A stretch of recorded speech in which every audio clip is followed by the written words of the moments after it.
샬롬, 히라묵 시간에 오신 샬롬 공동체 가족 여러분 환영합니다. 오늘도 우리가 웨스트민스터 소일 문답을 함께 묵상하는 이 시간을 통해서 우리에게 찾아와 주시며 당신의 이름을 알려주시고 우리와 교제하기를 원하시는 하나님께 감사하고 또 하나님을 사랑할 수 있는 복된 하루가 될 수 있기를 축복합니다.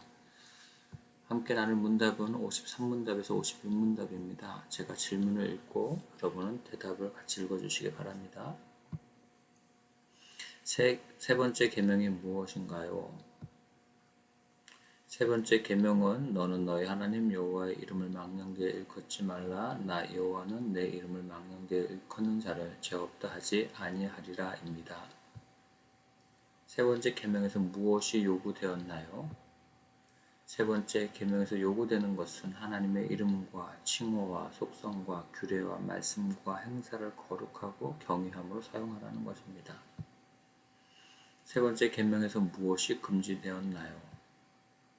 세 번째 계명에서 금지된 것은 하나님이 자신을 알리신 것들을 조금이라도 모독하고 악용하는 것입니다. 세 번째 계명에 덧붙여진 이유들은 무엇인가요? 세 번째 계명에 덧붙여진 이유는 비록 이 계명을 범하는 자가 사람에게는 형벌을 피할지라도 주 우리 하나님께서는 그들이 그의 의로운 심판을 피하도록 두지 않으신다는 것입니다.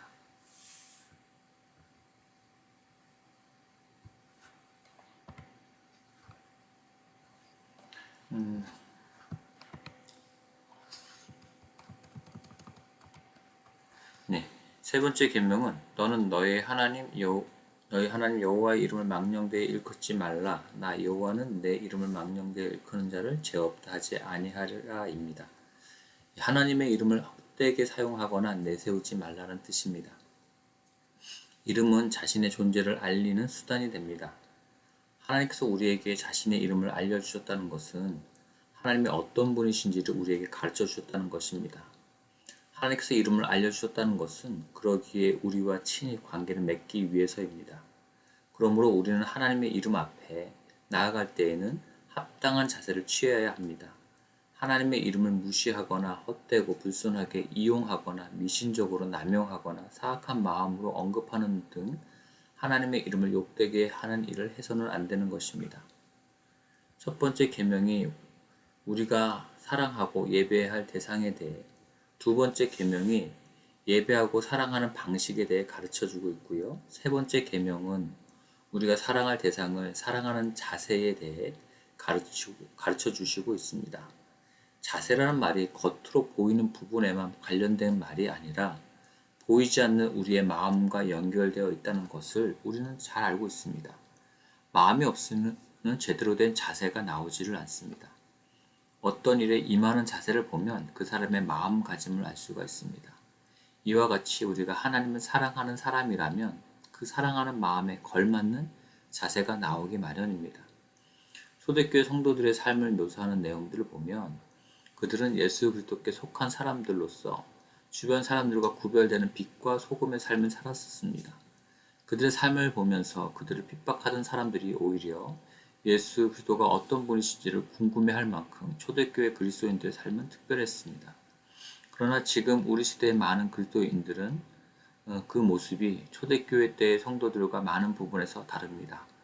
오늘날은 오히려 세상이 교회를 걱정해 줄 정도로 망가져서 비웃고 조롱하며 이제는 교회에 대해서 지쳤거나 환멸을 느끼기까지 합니다.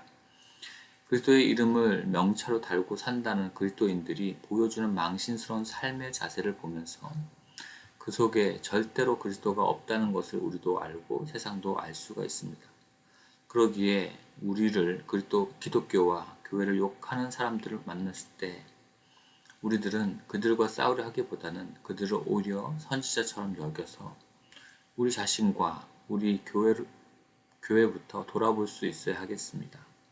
우리가 비록 연약하지만 우리 안에 참빛이 있다면 우리가 스스로 겸비하여 세상에 주님의 영광을 드러내기를 바라며 주님께 도움을 요청할 때에 오히려 우리의 깨어짐을 통해서도 주님께서는 어두운 세상을 향해 그분의 빛을 드러내실 것입니다. 세 번째 계명이 우리에게 요구하시는 의무는 하나님의 이름과 칭호와 속성과 규례와 말씀과 행사를 거룩하고 경외함으로 사용하라는 것입니다. 이것에 구체적으로 무엇을 의미하는지를 대우리문답을 참조해서 더 살펴보도록 하겠습니다. 대우리문답 112문답의 내용입니다. 제가 읽어드리겠습니다. 제3계명이 요구하시는 것은 하나님의 이름, 그의 칭호, 속성, 규례, 말씀, 성례, 기도, 맹세, 서약, 추천, 그 일하심과 그 외에 자기 자신을 나타내시는 것은 무엇이든지 거룩하고 존경하는 마음으로 사용하는 것이다. 또 하나님의 영광과 우리 자신을 위하여 자신과 남들의 선을 위하여 거룩한 고백과 책임 있는 대화로서 거룩하게 또는 경외함으로 생각하고 묵상하고 말하며 글을 쓰는 것이다. 하나님의 영광과 우리 자신을 위해 우리 자신과 다른 사람들의 선을 목적으로 하나님의 이름과 속성과 그 외에 하나님께서 자신을 알려주신 것들을 거룩한 고백과 책임 있는 대화의 방법으로서 생각과 묵상함과 말과 글 안에서 거룩하고 경건하게 사용하라는 것입니다. 세 번째 계명이 우리에게 금지하는 것을 살펴봐야 할 텐데요. 세 번째 계명이 우리에게 금지하는 것은 하나님이 자신을 알리신 것을 조금이라도 모독하고 악용하는 것입니다. 이것이 구체적으로 어떤 내용인지를 알기 위해서 다시 대우리문답의 내용을 살펴보려고 하는데요. 113문답의 내용입니다. 3계명에서 금지된 죄는 하나님의 이름을 명한 대로 사용하지 않음과 무지하게, 헛되이, 불경하게, 모독적으로, 미신적으로 혹은 사악하게 언급하든지 그의 칭호, 속성, 규례 혹은 사역을 모독하여 위증함으로써 모든 죄악된 저주, 맹세, 서원과 제비뽑기로 하나님의 이름을 남용합니다. 또 합법적인 경우에 우리의 맹세와 서원을 위반함과 불법적인 경우에 그것을 지킴이며 하나님의 작정과 섭리에 대하여 불평함과 시비를 거는 것이며 이를 호기심으로 파고들거나 오용함이며 하나님의 말씀이나 어느 부분을 잘못 해석하거나 잘못 적용하거나 어떤 방식으로 곡해하여 신성을 모독하는 농담, 호기심에 넘친 무익한 질문, 헛된 말다툼 혹은 그릇된 교리를 지지하는 데 쓰이는 것이다.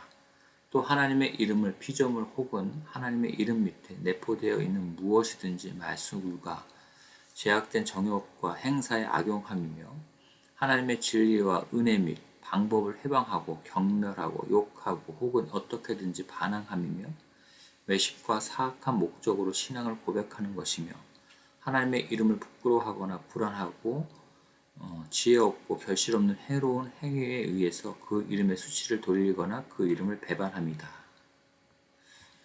오늘날 특별히 형식만 있고 마음이 없는 형식주의나 인간 중심적이고 오락적인 예배에서는 하나님에 대한 거룩한 두려움이나 경이로움 없이 하나님을 대합니다. 그리고 앞서 이야기한 것처럼 그리스도의 이름을 가지고 살아가는 우리의 삶으로 하나님의 영광을 드러내지 못하고 오히려 그 이름을 망령되게 할 수도 있습니다.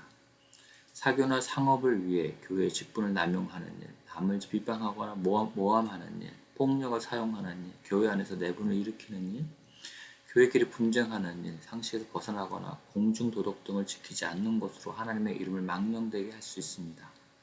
하나님께서는 당신의 이름을 망령되게 하는 사람들을 저주하시고 벌하십니다. 세 번째 계명에서 덮어주신 이유는 비록 이 계명을 범하는 자가 사람에게는 형벌을 피할지라도 주 우리 하나님께서는 그들이 그의 의로운 심판을 피하도록 두지 않으신다는 것입니다. 이 이유에 대한 더 구체적인 내용을 위해 대우리문답 114문답의 내용을 읽어드리겠습니다. 첨부된 이유는 너희 하나님 여호와와 나 여호와는 나의 이름을 망령되이 일컫는 자를 죄 없다 하지 아니하리라고 하신 말씀이다. 이 말씀이 제3계명에 첨부된 이유는 하나님은 주와 우리 하나님 여호와이시므로 우리는 그의 이름을 회방하거나 어떤 방식으로든 악용할 수 없기 때문이다. 이 계명을 위반한 많은 자들이 비록 사람들이 비난과 형벌을 피할 수 있을지라도 하나님께서는 이 계명의 위반자를 그대로 내버려 두시기는커녕 그들로 하여금 그의 의의 심판을 결단코 피하지 못하게 하실 것이다. 하나님께서는 자신을 부를 때 아주 쉽게 부를 수 있도록 아빠, 엄마 수준에서 이름을 알려주셨습니다. 하나님께서는 분명히 그런 아빠 하나님이시지만 또한 하나님께서는 아주 특별한 아빠이십니다. 그래서 주의할 필요가 있다는 것입니다. 호칭이 너무 편하다 보면 습관적이 되기 쉽고 별 생각 없이 주의 없이 사용하게 되는 것입니다. 그러면 그것이 죄라고 인식하고 회개를 하면 되는데 그렇게 인식을 하지 못하는 것이 문제입니다. 그래서 하나님께서는 그것을 주의하라는 의미에서 이렇게 경고의 말씀을 강조하고 있는 것입니다. 하나님께서는 우리와 교제하시기 위해 자신의 이름을 알려주셨습니다. 제1부에서 하나님께서는 어떤 분이시지를 우리가 살펴보았었는데 우리는 그 내용을 한번 기억해 봤으면 좋겠습니다. 모든 일을 작정하시고 창조하시고 섭리하시는 영원 무한 불변하신 하나님께서는 우리와 교제하기 위해 당신의 이름을 우리에게 알려주신 것, 그것이 우리에게 얼마나 어마어마한 은혜인지를 우리가 생각할 수 있어야겠습니다. 그래서 우리는 친밀한 관계로 오신 하나님을 향해 겸손함과 경외함으로 그분의 이름을 찬양하고 예배하며 그분의 이름을 통해 하나님을 친밀하게 알아가고 하나님을 온전히 사랑해 갈 수 있기를 바랍니다. 또한 우리 샬롬 가족들 모두가 하나님을 무엇보다도 사랑하시는 마음으로 하나님의 오늘 계명에 순종하시는 이 삶을 통해서 하나님을 증거하며 하나님을 자랑할 수 있는 복된 하루가 되시기를 축복합니다. 제가 기도하겠습니다. 하나님, 우리와 교제하시기 위해 당신의 이름을 알려주셔서 감사합니다. 우리의 삶을 통해 가정과 일터와 교회에서 하나님의 이름이 거룩히 여김 받으시기를 원합니다. 혹시 하나님의 이름에 망신이 되는 삶의 자리에 있다면 회개하고 돌이키게 해주십시오. 오늘 우리에게 알려주신 하나님의 거룩한 이름들을 사랑하며 삶 가운데 붙들고 기도할 수 있게 해주십시오. 이 모든 거 우리 주 예수님의 이름으로 기도합니다. 아멘. 여러분 혹시 시간 나실 때 이 표처럼 오늘 3계명의 내용을 비추어서 우리의 가정과 직장과 교회에서 내가 해야 할 일과 하지 말아야 할 일들을 구체적으로 한번 정리해 보셨으면 좋겠습니다. 개인 기도 시간으로 계속 기도하시겠습니다.